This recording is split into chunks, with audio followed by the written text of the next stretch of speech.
landscape of the British Isles is as beautiful and diverse as anywhere in the world.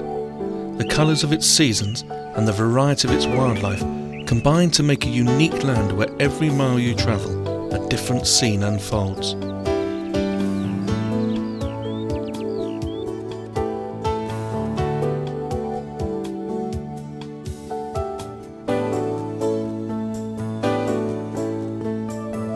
The countryside that is so loved by us all is not a natural occurrence.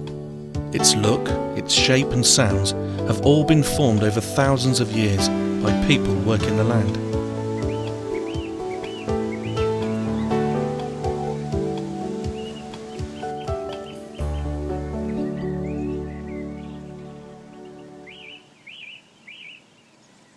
As the population settled down to farming their everyday needs, communities grew up and these became the hamlets, villages and towns we know today.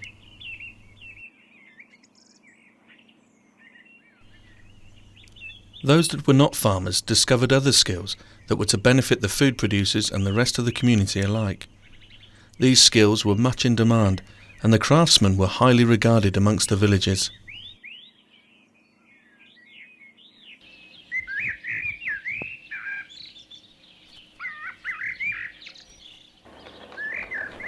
These magnificent animals belong to a brewery. They have 2 drays that deliver to pubs within a 5-mile radius. With today's congested roads, more horses are being brought back into service as a viable option. Working shires can weigh up to 1 ton each, and a pair of these horses can pull up to 2 tons. They have to earn their keep and are out on deliveries every day, with Sundays off and 2 weeks holiday at a local farm every summer. They take a lot of looking after, and there are 4 full-time staff to keep them in top condition.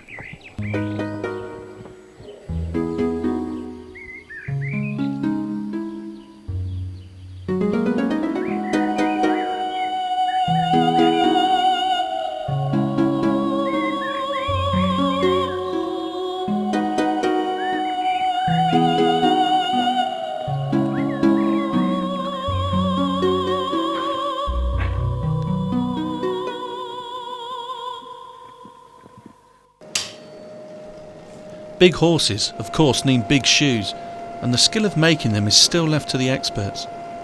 One of the local men is Ken May. He started as an apprentice at the age of 14, and apart from a stint in the Navy during the war, has been doing it ever since.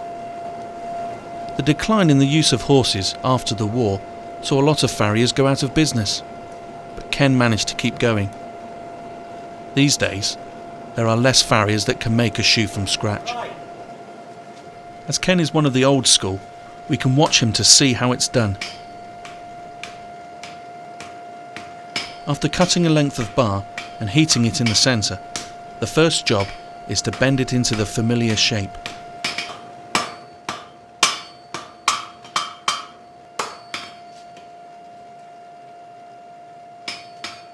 It's a hot, physical job, and the village farriers were always strong men, with a grip like a vice.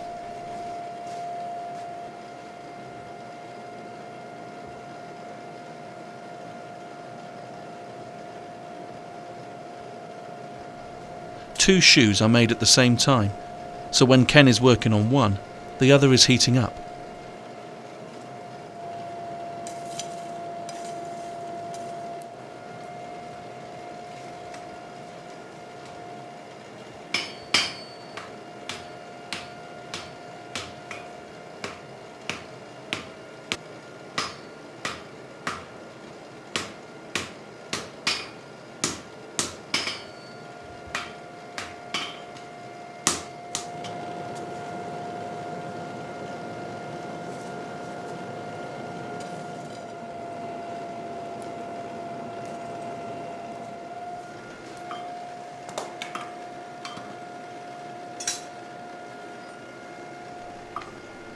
Once the shape is made, the nail holes are punched in.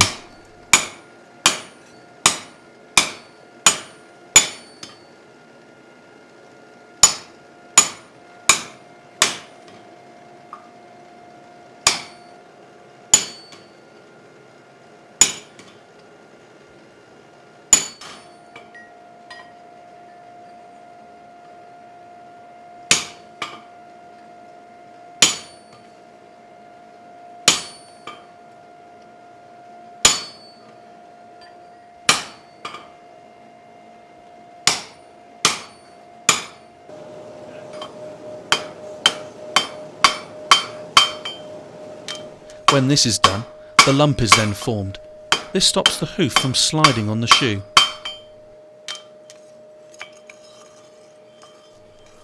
Shoes have to be made to fit the left or the right side of the horse. This is shown by the number of holes in the shoe. The offside has 4 holes and the instep has 3.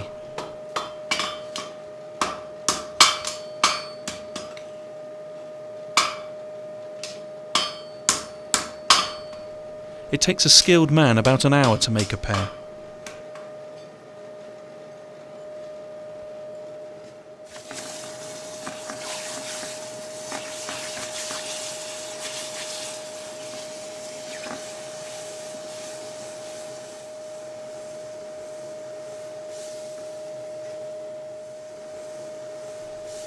And there they are, ready for fitting.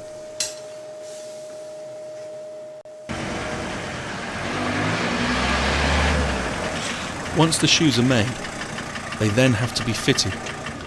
Where at one time every village would have had its own smithy, and the horses would have been taken to his workshop, these days time is always money, and so the farrier has become mobile, visiting his clientele in rotation. The shoes are bought pre-formed, so that only minor adjustments have to be made once they are heated. They are then put into a gas furnace. These small heaters are more efficient and soon have the shoes up to temperature. While this is happening, the farrier removes the old shoes.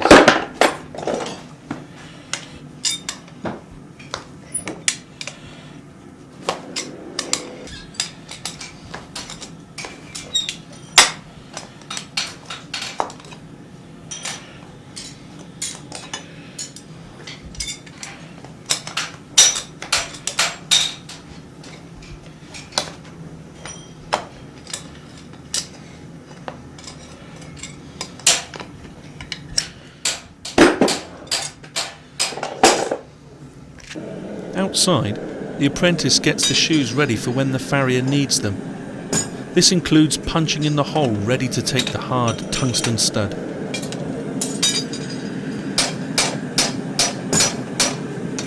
This provides the horse with grip on slippery road surfaces.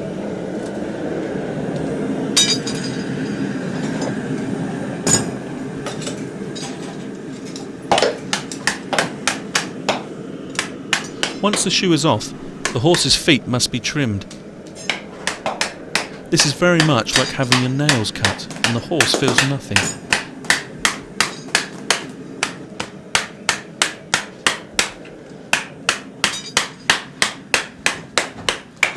The hooves must be kept smooth and flat. An ill-fitting shoe could cause the horse much discomfort.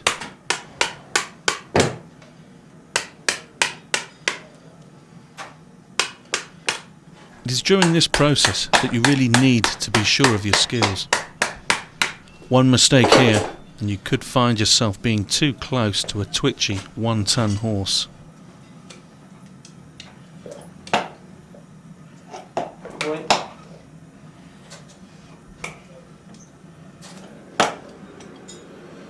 This sort of work is not for the faint-hearted. You need to be fit, strong, and a good back helps as well.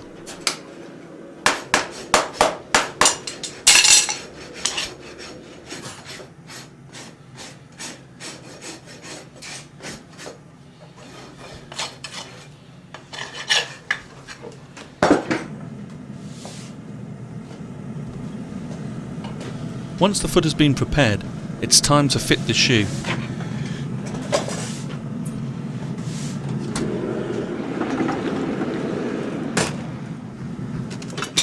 A few adjustments are needed. Each shoe must be made to fit the left or the right foot, and different again depending on whether they are on the front or back. Like many of these trades, a lot of measuring is done by eye, and an experienced farrier can tell just by looking whether the shoe is the right shape or not.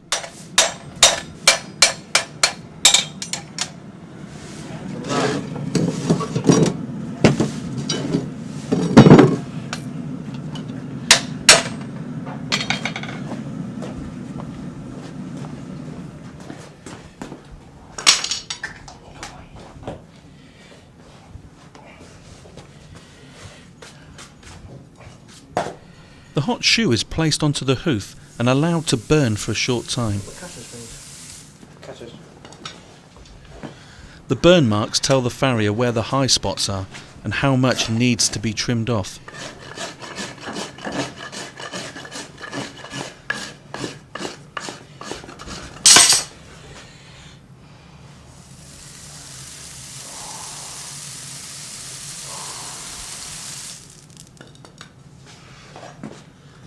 Here, the farrier needs to make a recess for the lump of the shoe.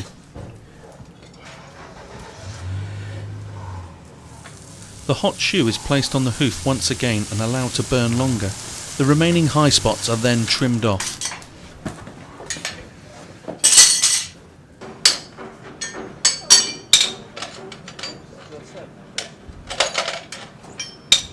After a few minor adjustments, the shoe is ready.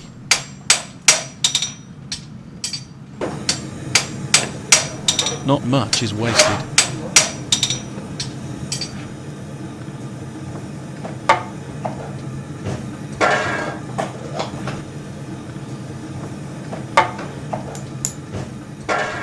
One of the real skills of the farrier is nailing the shoe to the hoof. No room for mistakes here. It used to take an apprentice 5 years to become a qualified farrier. These days, life is a little easier. There are night classes and short courses you can attend if you want to learn the basics. When every village had a smithy, they were kept very busy. Most farriers were also the village blacksmith, as they were in fact 2 separate trades. The farrier usually looked after everything to do with the horse, including a bit of veterinary administration as well. The blacksmith was a master at working metal and would make and repair everything from pots and pans to ploughs and harrows.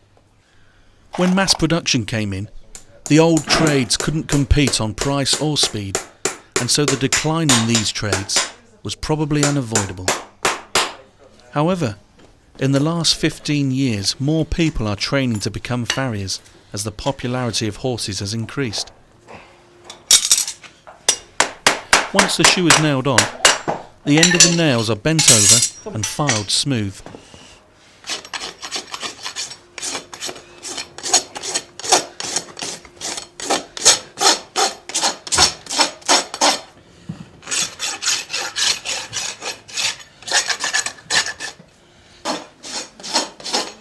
A quick touch-up and the job is almost complete.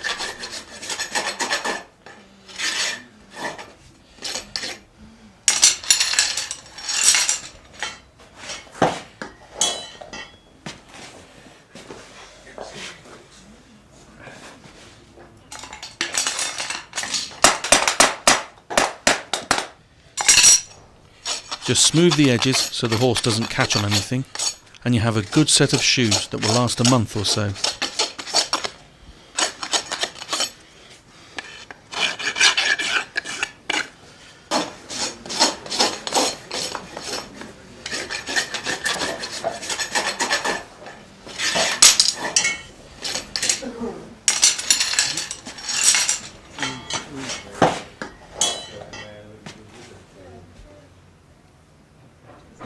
After a quick rest, it's off to the next job.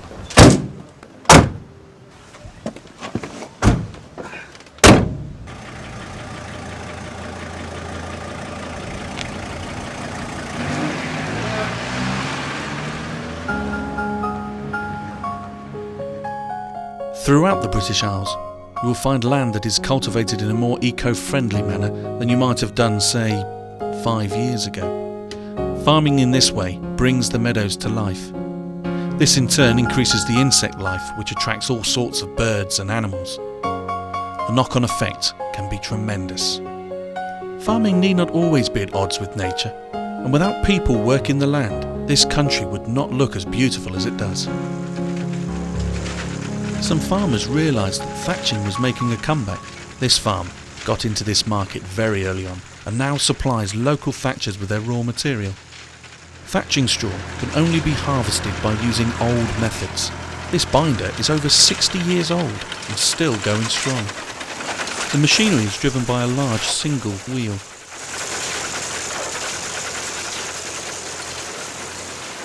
The windmill-like paddles are there to hold and guide the wheat onto the blades, and then onto a conveyor to be tied.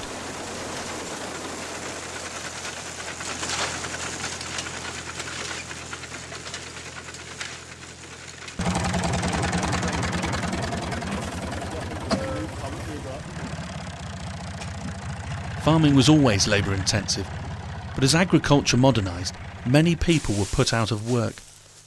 For a few months every year, this farmer has reversed the trend. Growing a crop for thatching needs many workers to get the crop from the field to the thatcher. The wheat is cut before it is fully ripe. This holds the natural oils in the straw, making it more durable and waterproof.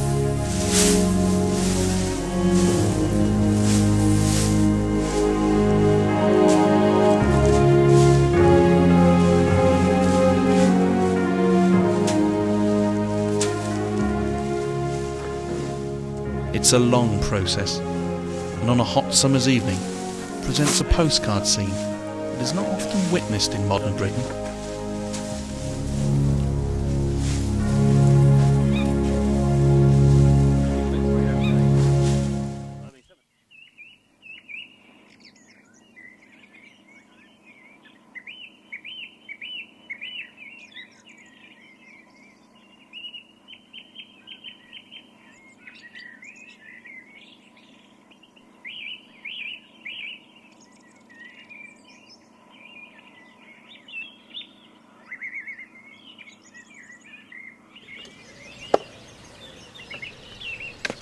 This is hurdle maker Bill Oram.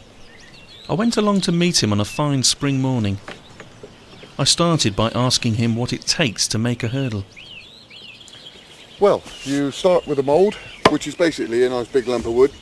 It's got a set of 9 holes drilled in along the length of it. These are approximately sort of 9 inches apart. Right. So there's your mould, that's your basic sort of hurdling mould. We then go on to your first lock-in rods. Now the idea of the first 2 woven rods that you put in is to hold the zeils tight in at the bottom and to stop the weave from dropping off when the hurdle's picked up. I see. So we do what we call an ether twist. So it goes in and out and over and under at the same time.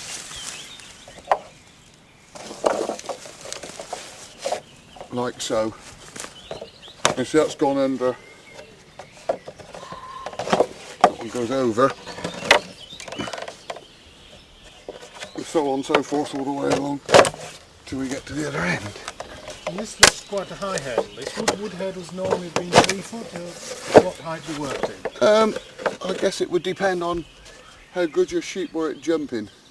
Right. I suppose traditionally somewhere between 3 and 4 feet. Yeah. I shouldn't imagine the old sheep hurdlers spent much time with tape measures measuring them. They probably got up to what looked about a good height to them. Yeah, and away they'd go. Bill, what are we doing now? We're cleaving the hazel rods. Twofold benefit really. It means that one rod makes 2 weaves, Yes. so you get twice as much weave for your wood. Secondly, of course, if it's half as thick, it will cut down on the weight. Also gives it quite a nice colour variation because you've got a light colour on one side and a dark colour on the other. Right. Hurdles, like hedge laying, came about from a necessity to hold animals in a certain place for some time. The advantage of hurdles is they are mobile, and a good sturdy pen can be made within the confines of a field. A well-made hurdle can last 10 years or more.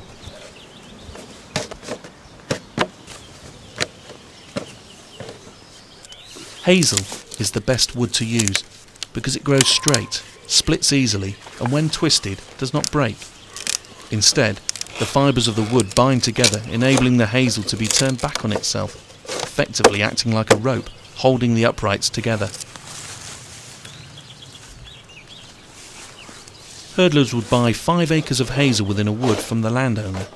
It was then up to them to coppice and look after their patch so that plenty of good hazel was grown to provide enough raw material to keep them in business.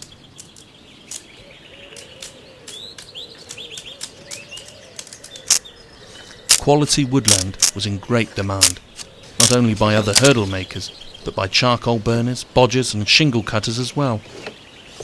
Yeah, not too many years ago, conservation was a joke. People didn't take it seriously, or the people that were interested in it weren't taken seriously. Nowadays, I think the old greenhouse effect panic made a difference. Made people start looking around them and thinking, oh, well, maybe things aren't just staying the way they've always been.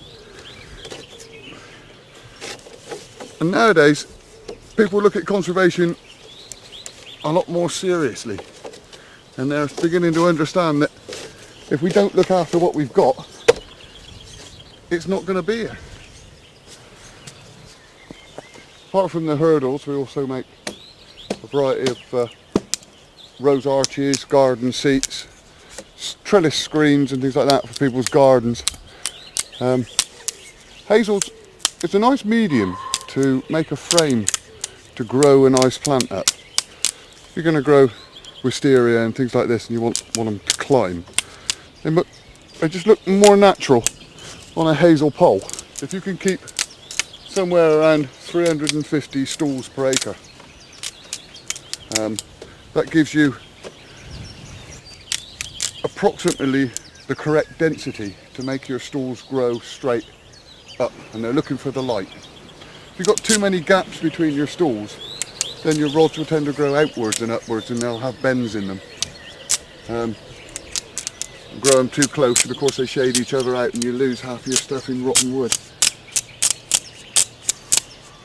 A good hurdle maker can complete the task in under an hour.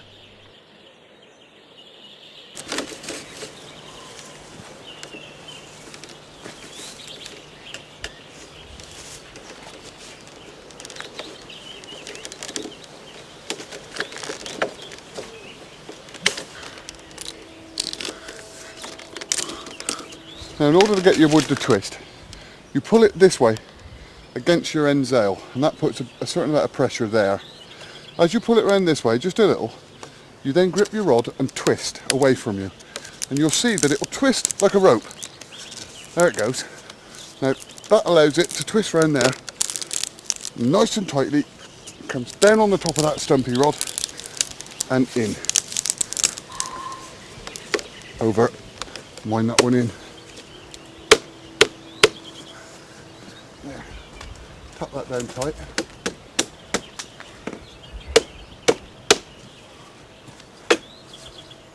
And then we do the same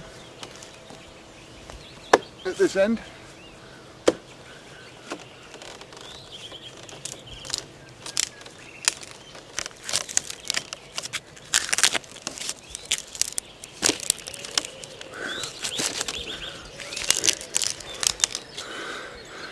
See where that bark's come off, you can see that quite nicely there, can't you?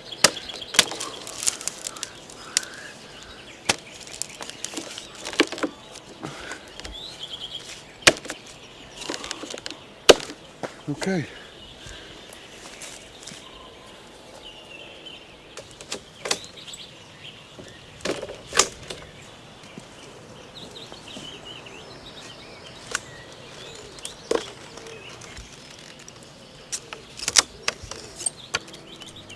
When finished, the ends are trimmed off to tidy it up.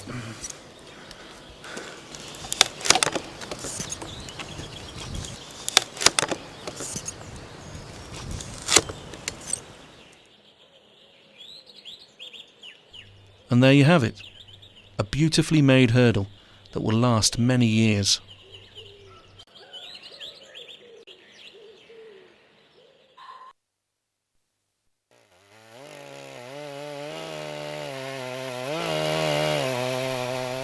Many things are still made the way they've always been. Cost is usually the main factor, and time also plays a part. But some things you can't make any other way, and can't be improved upon. So it is with shingles.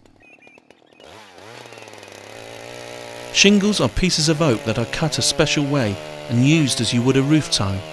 These were used as a roofing material long before terracotta. Made properly, they can have a life of 80 years or more. This is because of the natural preservatives found in oak. If you were a professional in the old days, you would have your name carved into one and hung outside your workplace to show that you were in business. Nameplates are still called shingles today. That's a fine bit of sawing there, Barnes. It's important that the logs are Spot cut on, correctly. Because if you find that there's any dents, you've got raised bits in the wood where the sawing's gone wrong, when we come to process the wood and split it down into the shingles, you're going to have rid edges on the shingles, so it's really important to get the sawing right first time. And as you can see, that's nice and cut nice and flat and straight. And also, if the wood's cut at an angle, as you can see, it's very straight along there in parallel to the bottom, and if it's cut at an angle, then you're going to have problems with the shingles after that as well.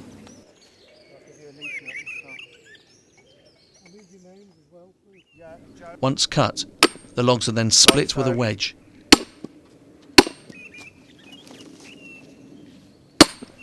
It is the slices of log that determines the size of the shingles. And it splits them apart like that. It's quite important to bend your legs when you're picking things up, obviously. I've got to do this for a few more years yet. The pieces are then collected and carried to the truck, where they are taken to a working area that's been set up. The company that these lads work for produces many things from wood, but shingles are one of their biggest sellers and keeps them busy full-time for 9 months of the year. They also make wooden pegs for fixing wooden beams together, and slaths. These are used for walls and ceilings and provide a surface to spread plaster to.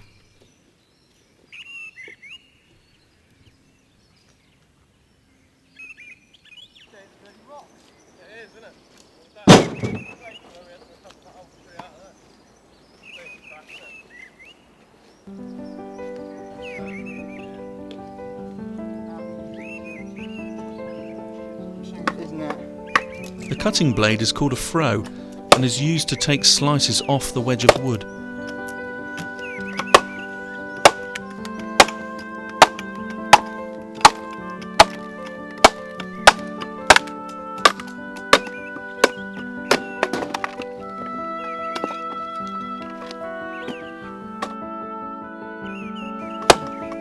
Once the bark is taken off, it forms a triangular shaped log.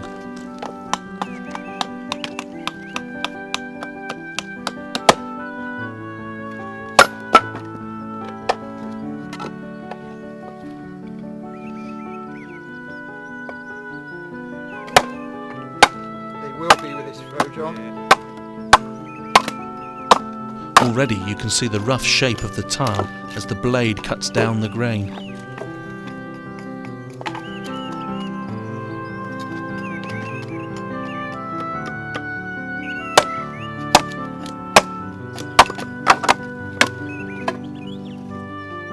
The next man then tidies them up to the right size, finishing it off.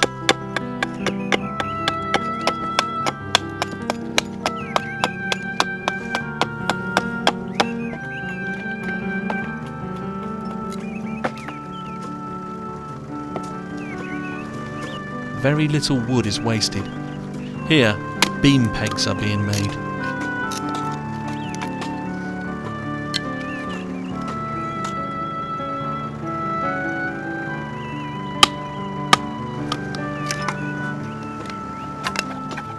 On this special vice bench, the pegs are shaved to shape and cut to length.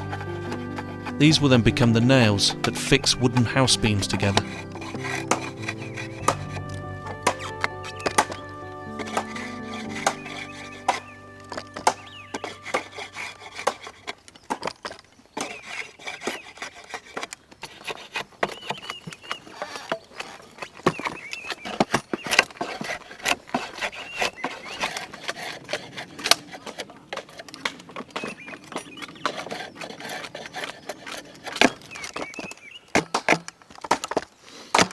What is that? It's just harder to grip in the thing, it's more likely to slip out. That's why I use different parts of this to grip different size pegs. See where you've got the dip there, I'll use that for my bigger size pegs, maybe those upwards, because that'll grip that in there, whereas that's not very good for gripping that, so I'll just use it straight under a flap on the side to grip it. It's also very beneficial to be able to grip it as low down there as possible, so you get the full movement from there, and then when you swap it over the same again, so that overlapped as much as possible, makes the taper smooth all the way down. Otherwise you tend to get these lumps in the middle, pregnant lumps as we call them, which you don't want at all.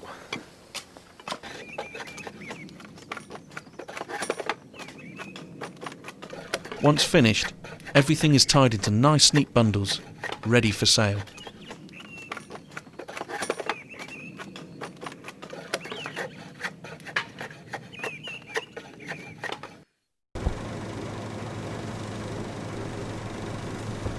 Only a few of these threshers still exist today, and because of demand for this kind of straw, they tend to be working flat out during the season, and it's a machine that needs 6 people to run it.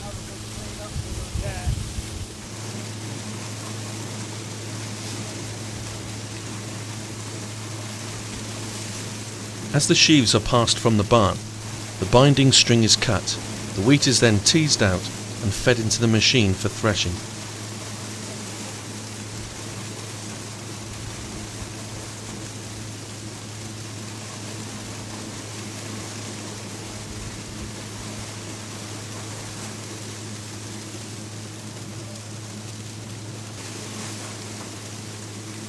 It has to be fed in slowly, so as not to damage the stalks.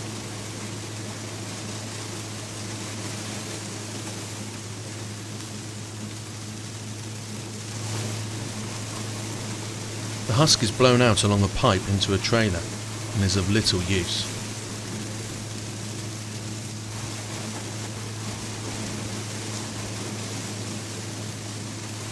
The grain falls to the bottom of the thresher, where it is lifted up by a conveyor into a trailer. The grain is actually a byproduct, as the straw brings a better price.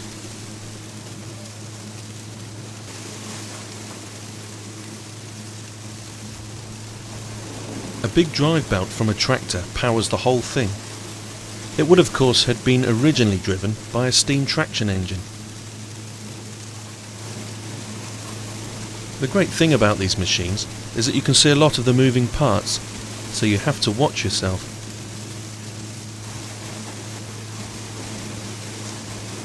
It takes no prisoners. The modern combine still works on the same principles as this old machine.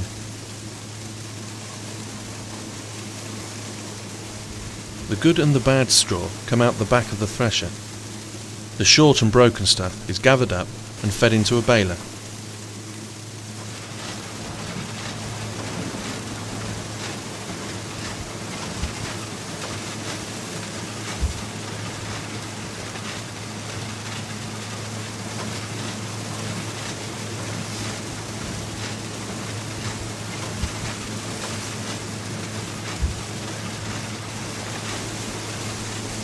The good straw is formed into sheaves. In the early days, the sheaves would have been made up into stacks. These stacks were built onto staddle stones. Every year, a master thatcher, often called a journeyman, would travel around the farms to help build the stacks. The capstone was there to form a firm base and to stop rats and mice from climbing into the stacks. The sheaves, now empty of grain, are gathered and stacked in a large modern barn. The building must have plenty of air circulating. This stops the straw from heating up. It will remain here until the thatcher collects it later in the year.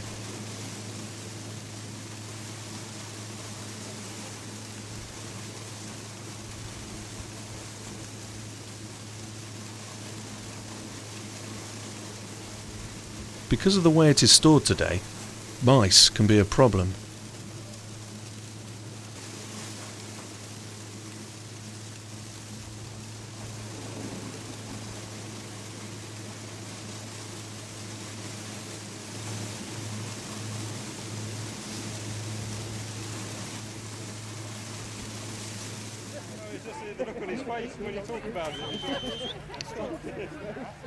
All over Britain during the summer months, you'll find country fairs similar to this one. They all vary in size, with some village shows only lasting one day. But some of the larger county shows can run for up to a fortnight. They are all great fun and have one thing in common, in that they enable the people from the towns and cities to take a look and see what the people of the countryside get up to for the rest of the year. It is at shows like these that you are most likely to come across many of the old country crafts that are still being practiced. They are fascinating to watch, and country shows are well attended.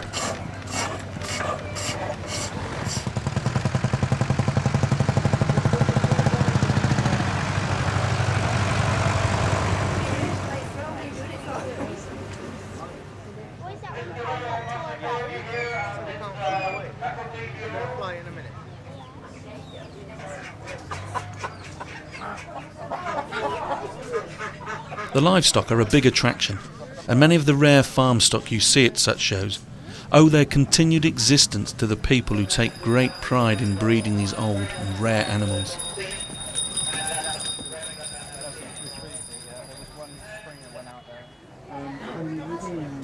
Country shows are good PR and open a window onto a world most people don't often get a chance to see. They provide fun and entertainment, while at the same time inform the majority of the population about the many good aspects of rural Britain.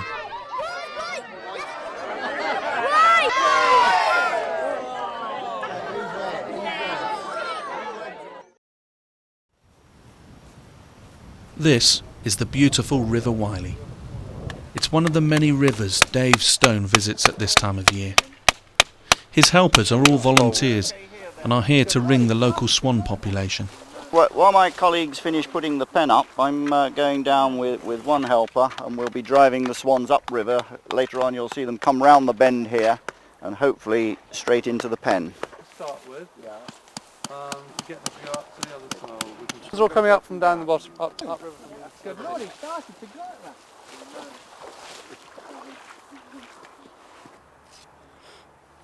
Good. The long poles, two of us will have them in the river to help guide the swans into the pen, and then we would need one at the back here to add some support to the back of the actual pen because it's a bit loose on the netting here, and if they try to force their way through, it'll give us something for them to push against, and that one can come out.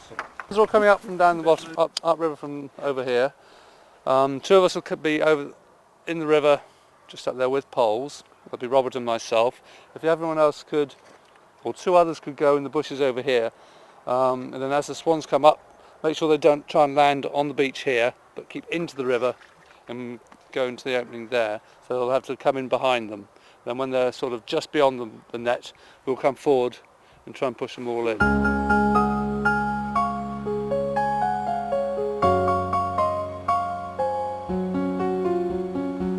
Most of the birds stay within the river system. They'll move up and down between Warminster and Wilton, and occasionally some will go over onto the Avon above Salisbury. The vast bulk stay within the river system, but just occasionally a small percentage will go quite some distance, and in recent years there's been about half a dozen in France, quite south in France, so they are capable of flying. Once they've finished the molt and start stretching their wings, they are capable of flying big distances. But most of them will remain on the river, generally near where they were hatched out.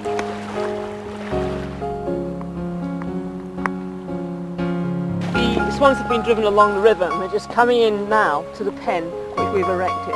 Coming in very well actually.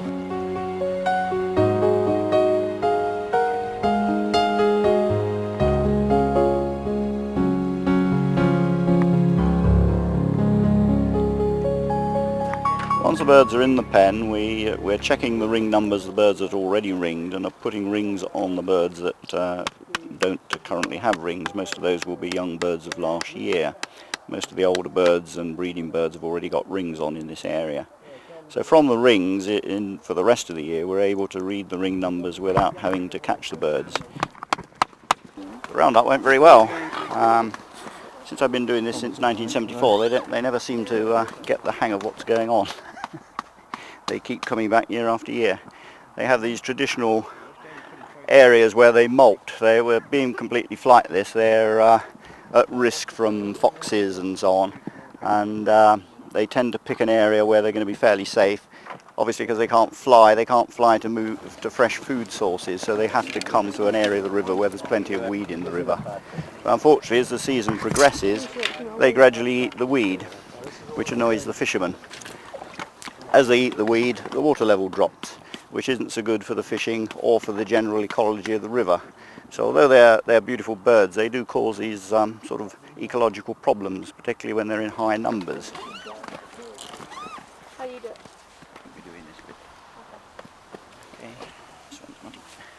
The flight feathers are just beginning to grow. There's a quill here full of blood. It's pumping blood into these new feathers, and they'll eventually get out to about this length. So at the moment the wings are fairly vulnerable, so that's why the birds aren't aggressive towards us. They're looking after their wings, and we have to be careful with them as well. Okay. Ringing swans in this way provides information on the population around the country, and Dave and his team love to do it. Rings are glued on so they don't slide up or down the leg.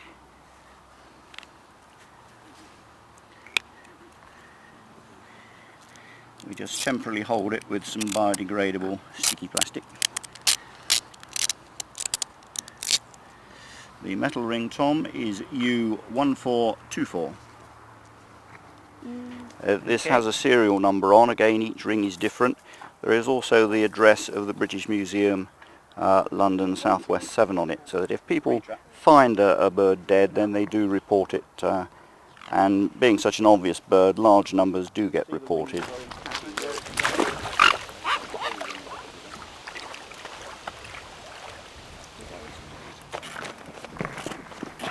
JKK. Of the ringed birds, or of the swans in general, about 20% of the breeding birds die each year, and so their territories are taken over by new birds from the molting flock in the following year. Of the younger birds, about 30% tend to disappear each year. So they're in the advantageous position of the older they get, the more likely they are to survive. I just wish that was the case with humans. So this is last year's cygnet. It's got some white feathers, and in a few weeks' time when it's finished moulting, that'll be pure white. So it'll molt all these brown ones out. So it'll then be aged as a 6, which means it's an adult. So if you look at the cygnets on the rivers now, they're all completely brown. Then they do a post-juvenile molt where they go whitish with brown feathers like this, and then the following year when they molt, they lose all their brown feathers completely, and they'll be a pure white bird.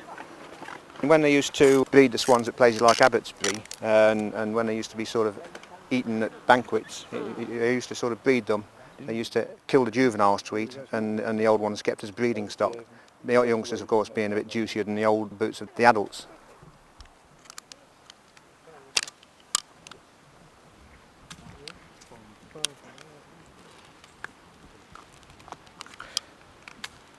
Some of these can be quite tough. You have to give them a bend to start them off, and you have to make sure that the ends are closed, so that should they get caught in fishing wire, it doesn't go up into the ring itself. That's completely closed now. Happens every time. But fortunately I can wash it off instantly, otherwise I don't think we'll be having lunch in the pub.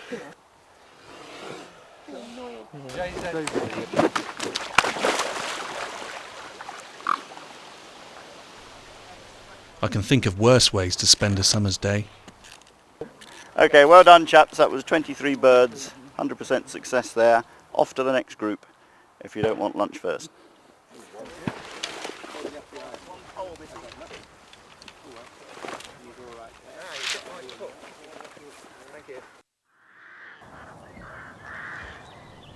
This is Ian Bond. His farm is in North Wiltshire, and his family have been here for 200 years.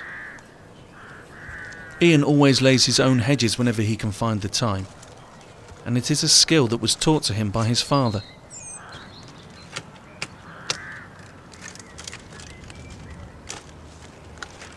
Hedge laying evolved out of a practical need to contain farm stock, and each county developed its own style. A stout pair of gloves are essential.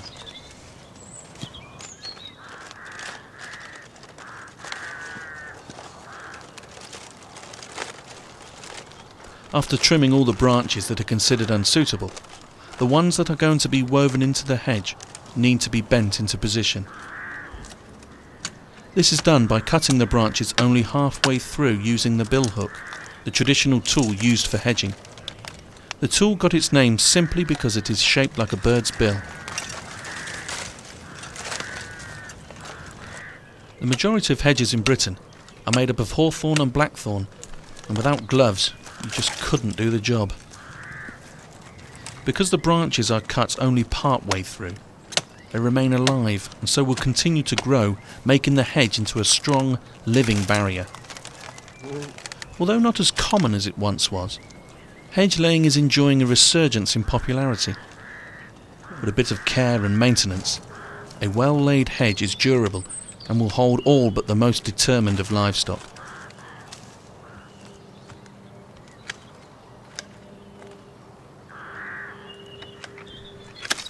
Most farmers these days lay their own hedges, but not that long ago it was a skill worth learning, and men would travel the country offering their services during the winter months. Paid by the yard, there was plenty of incentive to get the job done.